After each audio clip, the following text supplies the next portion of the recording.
అండి, ఎలా ఉన్నారు? అందరూ బాగున్నారా? ఈరోజైతే ఫ్లిప్కార్ట్లోంచి పార్సల్ వచ్చిందనమాట. ఈ పార్సల్ ఏంటి అని చెప్పి చూస్తే మీరందరూ నవ్వుతారు.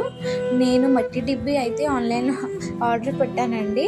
అసలు నాకు ఎప్పటి నుంచో మట్టి డిబ్బి తీసుకోవాలనుకుంటున్నాను, కానీ నాకు ఎక్కడ దొరకడం లేదు. సో అందుకే నేను ఆన్లైన్లో అయితే ఆర్డర్ పెట్టుకున్నాను. నా చిన్నప్పుడైతే రూపాయి 2 రూపీస్కి కూడా ఎక్కడ పడితే అక్కడే దొరికేవి. ఇప్పుడైతే ఇది 100 రూపీస్ అండి. ఇది డిప్పి ఇది నార్మల్ ఓపెన్ అవి ఉన్నవైతే మనకి ఏమైనా అవసరం అయితే తీసేస్తూ ఉంటాము. సో ఇలాంటివి అయితే మనకి ఎంత అవసరం వచ్చినా కానీ తీయకుండా ఏదైనా మెయిన్ పర్పస్కి వాడుకునేలాగా మనకి ఇది ఇలా వేసుకుంటూ ఉంటే యూజ్ అవుతాయి.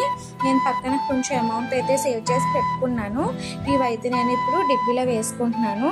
నేను ఎంత అమౌంట్ వేసానో మీకు గనక తెలిస్తే కామెంట్లో పెట్టండి.